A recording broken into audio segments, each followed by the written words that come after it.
We began in the United States, where the state of Oklahoma is giving Donald Trump's plan of mass deportations a major boost. Republican Governor Kevin Stitt has begun implementing Operation Guardian, which was announced last month. Now, under the program, Oklahoma will deport nearly 526 illegal migrants living in the state without clarifying where or how. And Oklahoma's Public Safety Commissioner Tim Tipton has been picked to lead the operation. The safety of every Oklahoman is my top priority. We need an all-hands-on-deck approach to ensure criminals who are here illegally don't bring harm to Oklahomans. Oklahoma taxpayers are paying to keep illegal immigrants incarcerated because the Biden administration has refused to enforce the law. This must end now. The governor blamed President Joe Biden for failing to secure the borders while also claiming that it has led to an influx of unauthorized migrants in the country. Oklahoma says migrants who have committed serious crimes like rape and murder will be the first to be deported, followed by migrants who are currently in prisons. Now, according to Stitt, Oklahomans are paying about $32,000 each year in taxes just to keep illegal immigrants in the state's prisons. Now, along with Oklahoma, several other Republican states are also preparing to carry out Donald Trump's mass deportations. Texas, Iowa, Louisiana, and Arizona have already passed several measures to either detain illegal migrants or boost cooperation between their local police and federal agencies. However, the majority of the gateway states for undocumented migrants are governed by Democrats. These policymakers state that migrants are seeking asylum for a better life and contribute positively to America's growth. Among the top 10 most preferred entry states for migrants are California, Washington, New Jersey, New York, and Illinois. However, Republican-ruled states like Texas and Florida also contribute to the vast flow of illegal migrants. With Donald Trump swearing in less than a month away, Republican states have begun cracking down on migrants, forcing many to leave the country voluntarily. People fear that the laws will be changed and that the police will ask for documents. The people's biggest fear is that any policeman will stop you, ask you for documents, and the laws will change in that sense. The police will ask you for documents, and if they don't have them, they will arrest you and deport you. That is the fear that people have. I have brothers who don't have documents living in the United States, and they are scared. I tell them I don't believe everything will be as Donald Trump says. To pass the laws, they must go through many processes, and not everything will be done. Many things have to happen. I don't think everything he says will happen.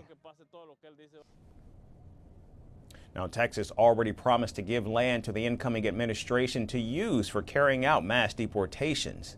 And now with Oklahoma announcing Operation Guardian, it looks like Republican states have begun preparations for mass deportations as Donald Trump gets ready to take office. A Sydney priest has been charged, accused of grooming a 14-year-old boy online.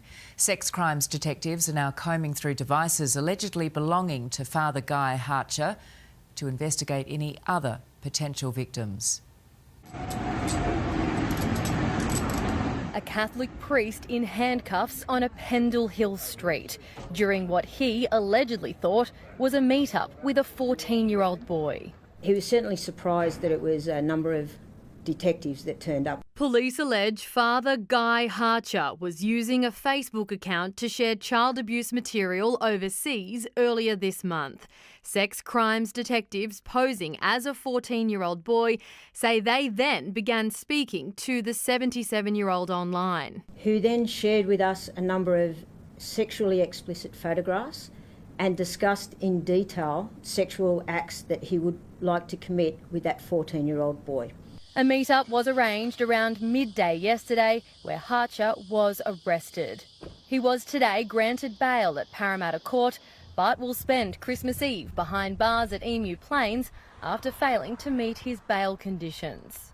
Police have also seized a number of devices allegedly belonging to Harcher from inside an Ashfield home, which Nine News understands is owned by the church. The conversation that we will allege he had with this person he believed to be 14 indicated that he had similar conversations previously. At Emu Plains, Erin Ramsey, 9 News.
Pakistani airstrikes have targeted multiple suspected hideouts of the Pakistani Taliban in neighboring Afghanistan. We're talking about the TTP. Our correspondent Anas Malik has told us that at least 25 to 30 people have been killed in the action.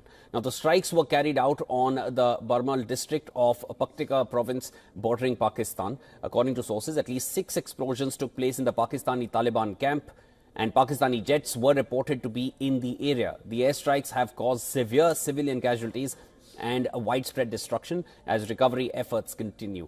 Reports say further investigation is required to confirm details and clarify responsibility for the attack.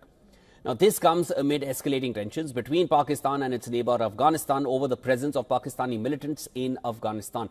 The Tehreek-e-Taliban Pakistan, or TTP, has increased its attacks on Pakistani forces in recent months, with Pakistan accusing the Afghan Taliban of providing shelter to these militants, and Islamabad claims that the TTP uses Afghan soil to launch attacks into Pakistan, a charge that Kabul has denied.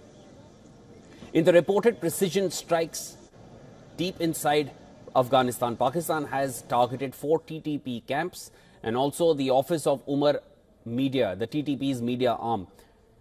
These are the second such strikes this year. Pakistani officials have not officially confirmed the airstrikes yet.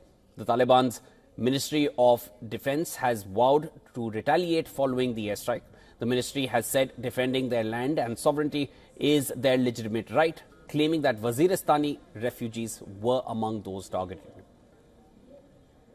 The strikes came hours after Mohammad Sadiq, Pakistan's special representative for Afghanistan, travelled to Kabul. Sadiq, during the visit, met with Afghanistan's acting Interior Minister Sirajuddin Haqqani and Foreign Minister Amir Khan Muttaqi. In a social media post, the Pakistani representative said they agreed to work together to further strengthen bilateral cooperation for peace and progress in the region. For more on this, our Pakistan Bureau Chief Anas Malik sent us the report. Take a look. Pakistan has conducted airstrikes deep inside Afghanistan last night. What it says on the sources on its part says that it has targeted TTP camps, the Tehreek-e-Taliban Pakistan camps across the border in Barmal, in Paktika, in Afghanistan. Now, Paktika is alongside the Afghan-Pakistan border, but Barmal is further beyond towards entrenched in the Afghan territory. What we know so far is that official sources on Pakistan maintain that the death toll is between 25 and 30, including 4 key commanders and senior leadership, and also destroying the office of Umar Media, the TTP media wing arm, or the media arm of the Tehreek-e-Taliban Pakistan, the terror network. On the part of Kabul, they have confirmed these airstrikes, saying that this is a blatant incursion in Afghanistan's territorial integrity and sovereignty, and that it will be responded to. But on the part of Islamabad, they are yet to confirm or deny these airstrikes. It is pertinent to mention that this is the second round of airstrikes that Pakistan would have done in Afghanistan. Shall this be confirmed? Earlier in March as well, Pakistan did conduct similar air raids across the territory in Afghanistan. أنس مالك إسلامات باكستان. سألنا أمريكا وإسرائيل نقول لهم الويل لهم من الشعب اليمني. والله لا ندخل لا داخل أوكارهم، ونحرق سفنهم، نحرق أساطيلهم، نحرق طوائرهم.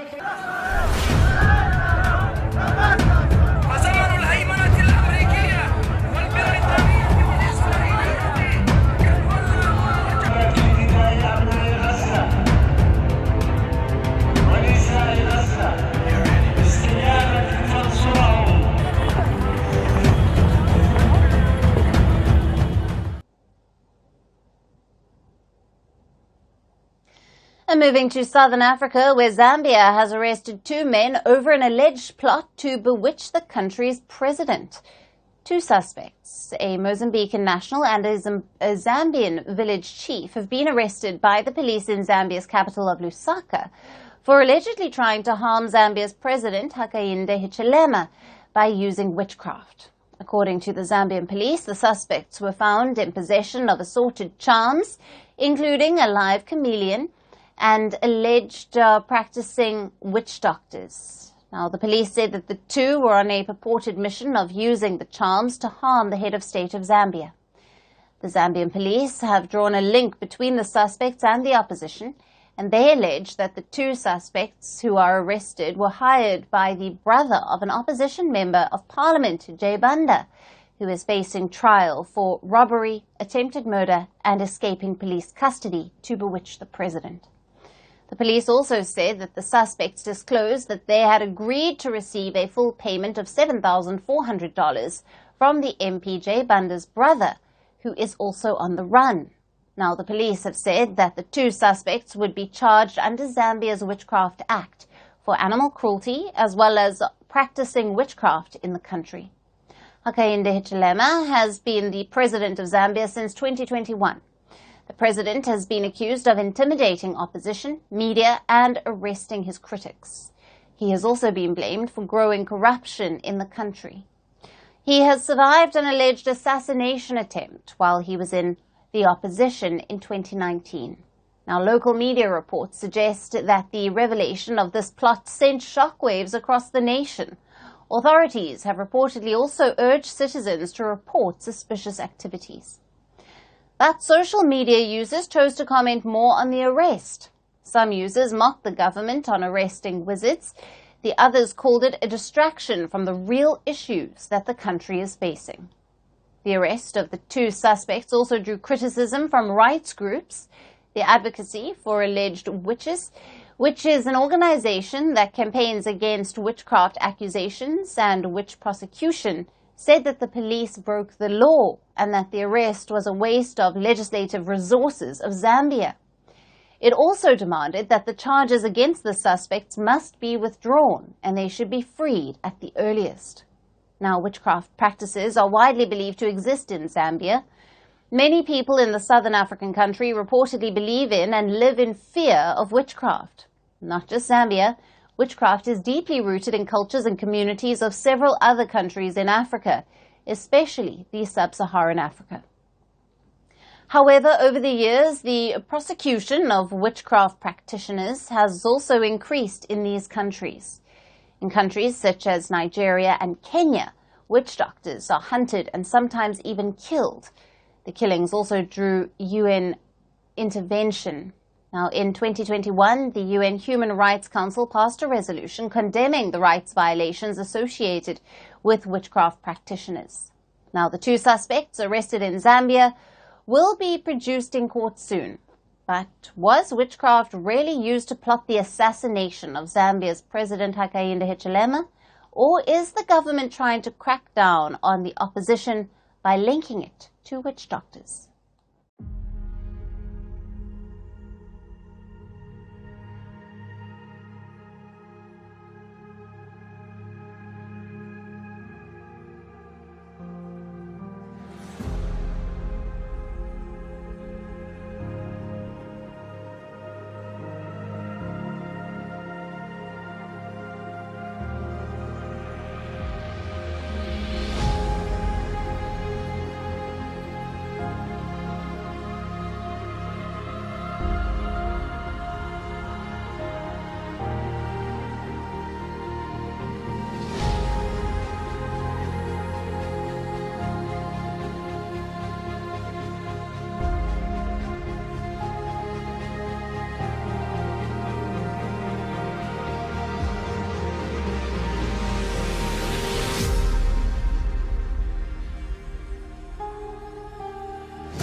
the lights do not always flash. I go to Walmart all the time, and they never flash like this.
The search for a missing person in Lions Bay continues after a deadly mudslide killed one person on Saturday here on Highway 99 near Brunswick Beach.